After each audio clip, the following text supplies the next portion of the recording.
नमस्ते सम्पूर्ण साथीहरुमा यहाँहरुलाई mister Khadka YouTube च्यानलमा स्वागत छ।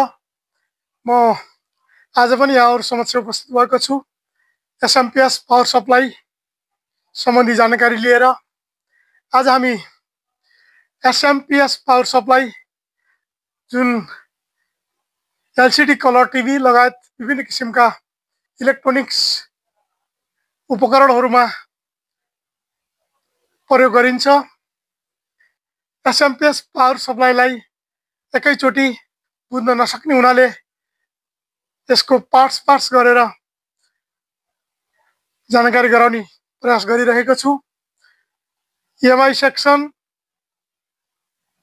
DC convert section, STR section, snubber section, step down section, secondary section, auxiliary section र फिडब्याक सेक्सन गरी यसरी 8 वटा सेक्सनमा डिभाइड गरेर एसएमपीएस पावर सप्लाईलाई यहाँहरु समक्ष मैले जानकारी गराउन लागिरहेको छु। यहाँ विभिन्न किसिमका उपकरणहरु लगाइएको छ। आज हामीले ईएमआई सेक्सन देखि डीसी कन्भर्ट सेक्सन सम्म जान्ने छौं। पावर सप्लाईमा इनपुट सप्लाई दिएर जुन म्याग्नेटिक फिल्ड बन्छ, म्याग्नेटिक फिल्डलाई ईएमआई सेक्सनले फिल्टर गर्छ अर्थात रोक्छ र नोइजलाई पनि फिल्टर गर्छ र अगाडि पठाउँछ। अगाडि पठाएपछि यहाँ 220 भोल्ट इनपुट हुन्छ। 220 भोल्ट इनपुट भएर फिल्टर भएको एसी लाई डायोडले डीसी मा कन्भर्ट गर्छ र फिल्टर क्यापेसिटरले फिल्टर गरेर एसटीआर सेक्सनमा पठाउँछ। एसटीआर सेक्सनको सेफ्टीको निम्ति अर्थात एसटीआर सेक्सनलाई प्रोटेक्सन गर्नको निम्ति सनबार स्टेप डाउन सेक्सनमा लगाइएको हुन्छ र सेकेन्डरी सेक्सनबाट आउटपुट हुँदै एक्जुलरी सेक्सनमा आउटपुट भएर हाम्रो फिडब्याक सेक्सनले जुन आउटपुट भोल्टेज हुन्छ, आउटपुट भोल्टेजलाई एक्युरेट अगाडि पठाउने काम गर्छ, फिक्स राखेर अगाडि बढाउने काम गर्छ। हाम्रो इनपुट भोल्टेज घटबढ हुन सक्छ तर आउटपुट भोल्टेज फिक्स हुन्छ किनकि हाम्रो फिडब्याक सेक्सनले आउटपुट भोल्टेजलाई फिक्स गरेर मात्रै अगाडि पठाउने काम गर्छ। हाम्रो ईएमआई सेक्सनमा सबैभन्दा पहिला लाइनमा हाम्रो 3.15 को फ्युज लगाइएको छ। 3.15 एम्पियर को फ्युज लगाइन्छ र हाम्रो 220 भोल्ट एसी इनपुट हुन्छ। सबैभन्दा पहिला हामीले लाइनमा 3.15 एम्पियर को फ्युज लगाइसकेपछि फ्युज लगतै हाम्रो मोब लगाइएको हुन्छ प्यारललमा। यामोबी प्यारललमा लगाइन्छ र त्यस लगतै फेरि यामोबी 2 वटा हाम्रो सिरिजमा लगाइएको हुन्छ। एउटा यामोबी, यो अर्को यामोबी। उक्त यामोबी आवश्यकता अनुसार लगाइन्छ। यहाँ हामीले 270 भोल्ट को यामोबी लगाइएको छ। यामोबी को काम ओभर भोल्टेज प्रोटेक्सन गर्ने, सर्क भोल्टेज प्रोटेक्सन गर्ने र एक्स्ट्रा डिभाइस स्पिललाई प्रोटेक्सन गर्ने काम हाम्रो यामोबीले गर्छ। यामोबीले 270 भोल्ट भन्दा बढी भोल्टेज आयो भने उक्त भोल्टेजलाई जान दिँदैन। यदि उक्त भोल्टेज अगाडि गइहाल्यो भने यामोबी सर्ट हुन्छ र फ्युज ओपन हुन्छ। यसरी अगाडिको जति पनि सर्किटहरु छ सबै सर्किटहरुलाई सेभ गर्ने काम अर्थात प्रोटेक्सन गर्ने काम यामोबीले गर्छ। उक्त यामोबी सिरिजमा लगाइएको यामोबीले जुन सर्क भोल्टेज आउँछ, सर्क भोल्टेजलाई ग्राउन्डमा पठाउने काम गर्छ। यसरी नै हाम्रो अगाडि 2 वटा CY क्यापेसिटर लगाइएको छ सिरिजमा। CY क्यापेसिटरले पनि सर्क भोल्टेजलाई ग्राउन्डमा पठाएर अगाडिको सर्किटलाई सेभ गर्ने काम गर्छ, प्रोटेक्सन गर्ने काम गर्छ। यामोभी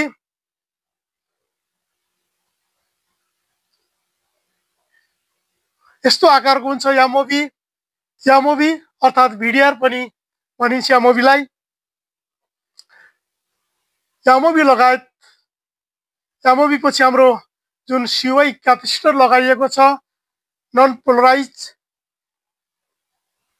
सेरामिक क्यापेसिटर, उक्त क्यापेसिटरको आकार पनि भन्दा यस्तै हुन्छ, जसमा माथिपट्टि CY लेखिएको हुन्छ र उक्त क्यापेसिटर पनि 270 भोल्ट देखि 400 भोल्टसम्म का लगाइएका हुन्छन्। आवश्यकता अनुसार CY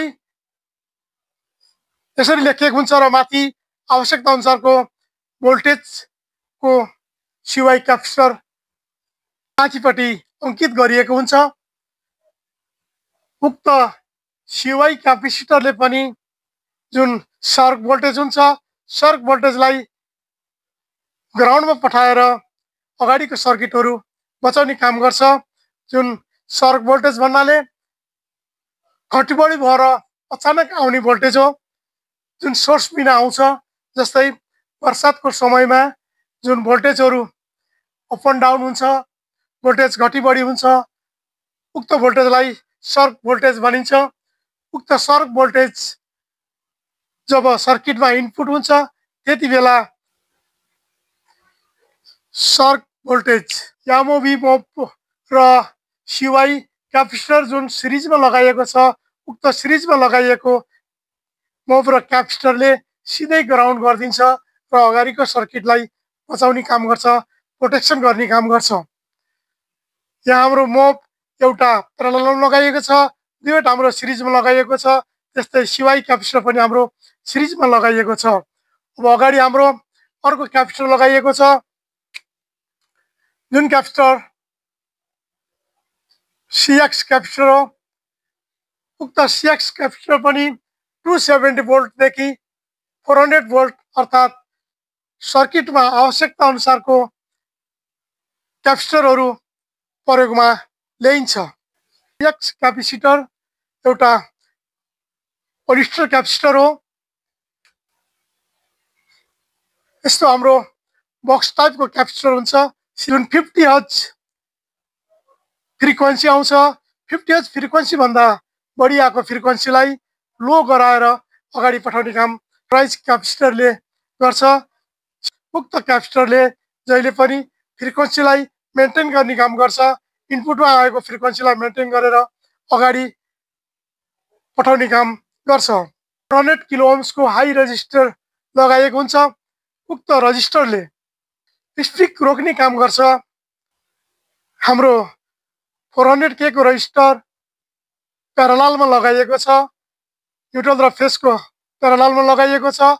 उक्त रजिस्टरले स्पाइक रोक्ने काम गर्छ। जब हाम्रो सर्किटमा करेन्ट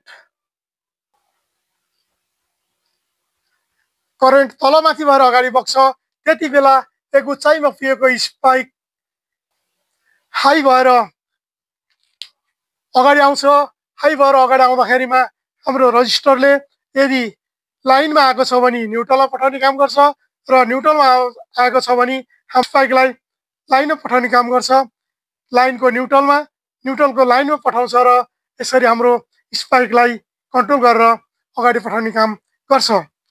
त्यसपछि हाम्रो लाइनमा L1 कोइल र न्युट्रलमा हाम्रो L2 कोइल लगाइएको छ। उक्त कोइललाई नोइज फिल्टर कोइल पनि भनिन्छ। उक्त फिल्टर कोइलले उक्त इनपुट भएको करेन्टबाट म्याग्नेटिक फिल्ड बन्छ। म्याग्नेटिक फिल्डलाई यसले रोक्ने काम गर्छ, सप्लाई बुस्ट गर्ने काम गर्छ। 50 हर्जदेखि माथि आएको फ्रिक्वेन्सी हुन्छ, उक्त फ्रिक्वेन्सीलाई लो गरेर अगाडि पठाउने काम पनि हाम्रो कोइलले गर्छ, L1 L2 कोइलले गर्छ। उक्त कोइलले अगाडिबाट रिटर्न भएर आएको नोइजलाई यही रोक्ने काम गर्छ र पछाडिबाट जुन आएको अनब्यालेन्स सिग्नल हो, अनब्यालेन्स सिग्नललाई अगाडि जान दिँदैन। फिल्टर कोइलले यही रोक्ने कार्य गर्छ। यसरी फिल्टर कोइलले काम गर्छ भने त्यसपछि हाम्रो CX अर्को पोलिस्टर क्यापेसिटर लगाइएको छ, जुन पोलिस्टर क्यापेसिटर बक्स टाइपको हुन्छ। हाम्रो पहिला एउटा पोलिस्टर क्यापेसिटर लगाइयो CX भने अब अर्को पोलिस्टर क्यापेसिटर लगाइएको छ, जुन पोलिस्टर क्यापेसिटरले अगाडि लिकेज भएका जुन अनब्यालेन्स सिग्नल हो, अनब्यालेन्स सिग्नललाई यही रोक्ने काम गर्छ र अगाडि जान दिँदैन र जुन फ्रिक्वेन्सी छ त्यसलाई ब्यालेन्स गरेर मात्रै अगाडि जान दिन्छ र अनब्यालेन्स जुन फ्रिक्वेन्सी छ त्यसलाई अनब्यालेन्स फ्रिक्वेन्सीलाई ब्यालेन्स गर्छ र एउटा लेभलमा अगाडि पठाउने काम CX क्यापेसिटरले गर्छ। यो एक प्रकारको एनटिसी रेजिस्टेन्स हो। उक्त एनटिसी रेजिस्टेन्स 40 ओम्सदेखि 50 ओम्ससम्म लगाइन्छ। उक्त एनटिसीले टेम्परेचर मेन्टेन गर्ने काम गर्छ। जब टेम्परेचर हाई हुन्छ रेजिस्टेन्स लो हुन्छ, जब टेम्परेचर लो हुन्छ रेजिस्टेन्स हाई हुन्छ। यसरी उल्टा काम गर्छ। एनटिसी रेजिस्टेन्समा रेजिस्टेन्स घटबड हुन्छ। जब गरम बढी हुन्छ रेजिस्टेन्स लो हुन्छ। जब गर्मी कम हुन्छ फेरि रेजिस्टेन्स हाई भएर अगाडि सप्लाई जाने गर्छ। यदि एनटिसीको ठाउँमा PTC लगाइएको छ भने जब टेम्परेचर हाई हुन्छ त्यति बेला रेजिस्टेन्स पनि हाई हुने गर्छ र जब टेम्परेचर लो हुन्छ त्यति बेला रेजिस्टेन्स पनि लो भएर अगाडि पठाउने काम गर्छ। त्यसैले यहाँ मैले एनटिसी लगाएको हुनाले एनटिसी रेजिस्टेन्सले उल्टा काम गर्छ। टेम्परेचर हाई हुँदा रेजिस्टेन्स लो र टेम्परेचर लो हुँदा रेजिस्टेन्स हाई गरेर अगाडि सप्लाई जाने गर्छ। यसरी एनटिसी र PTC यहाँ लगाइन्छ। PTCले टेम्परेचर हाई हुँदा रेजिस्टेन्स हाई हुन्छ, यदि टेम्परेचर लो भएको बेलामा रेजिस्टेन्स पनि लो हुन्छ भने त्यसको ठिक विपरीत एनटिसीले टेम्परेचर हाई हुँदा रेजिस्टेन्स लो गरेर पठाइदिन्छ र टेम्परेचर लो हुँदा रेजिस्टेन्स हाई गरेर अगाडि पठाइन्छ। जब यो फिल्टर 220 भोल्ट AC यहाँसम्म आइपुग्छ त्यसपछि यहाँ हाम्रो 2 एम्पियरको डायोड लगाइएको छ। डायोड 2 एम्पियरदेखि माथि 3 एम्पियर 3.5 एम्पियर यसरी हुन सक्छ। उक्त डायोडले 220 भोल्ट AC लाई डायोडले DC मा कन्भर्ट गर्छ र DC लाई DC बनाएर अगाडि पठाइदिने काम गर्छ। यो पोजिटिभ तल नेगेटिभ यसरी DC भोल्टेज बनाएर डायोडले AC लाई DC बनाएर अगाडि पठाइदिने काम गर्छ र फिल्टर क्यापेसिटर लगाएको छ। फिल्टर क्यापेसिटरलाई इलेक्ट्रोलाइट क्यापेसिटर पनि भनिन्छ। उक्त इलेक्ट्रोलाइट क्यापेसिटरले आएको DC लाई प्योर DC अर्थात् शुद्ध DC बनाएर अगाडि पठाउने काम गर्छ।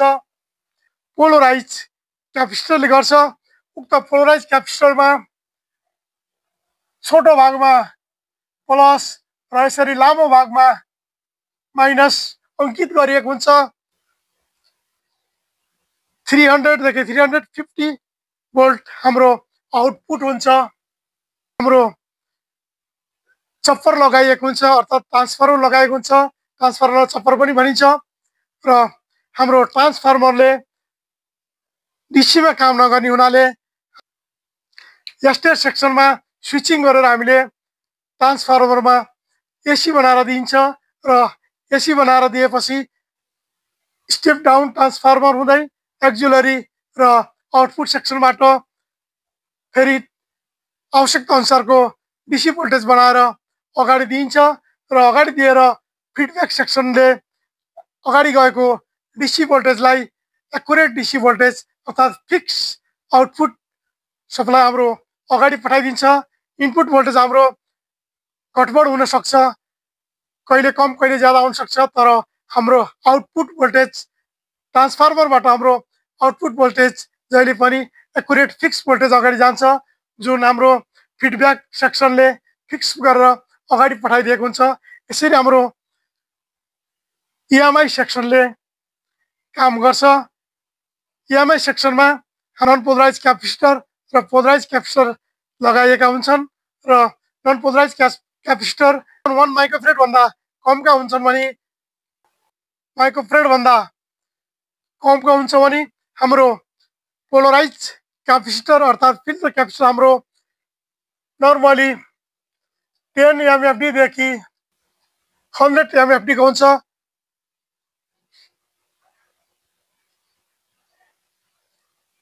10 एमएफडी देखि 100 एमएफडी को माइक्रोफेरेड क्यापेसिटर डीसी भोल्टेजलाई शुद्ध बनाउनको निम्ति प्रयोग गरिन्छ, जुन फिल्टर क्यापेसिटर हाम्रो 10 एमएफडी देखि 100 एमएफडी को हुन्छ। सप्लाई इनपुट हुन्छ, त्यति बेला high supply high voltage supply आउने हुनाले फिल्टर क्यापेसिटरमा स्पार्कको आवाज आउँछ। त्यति बेला स्पार्कको आवाज आएको समयमा जुन गर्मी हुन्छ, त्यति बेला हाम्रो एनटिसी रेजिस्टेन्सले तत्कालै लो गरेर पठाउँछ र फिल्टर क्यापेसिटरले जेनेरेट गरेर स्टोर गरेर आवश्यकता अनुसारको भोल्टेजलाई अगाडि पठाउने काम गर्छ, जुन 300 देखि 350 भोल्ट शुद्ध डीसी हाम्रो अगाडि बढ्छ। यसरी इएमआई सेक्सनले काम गर्छ।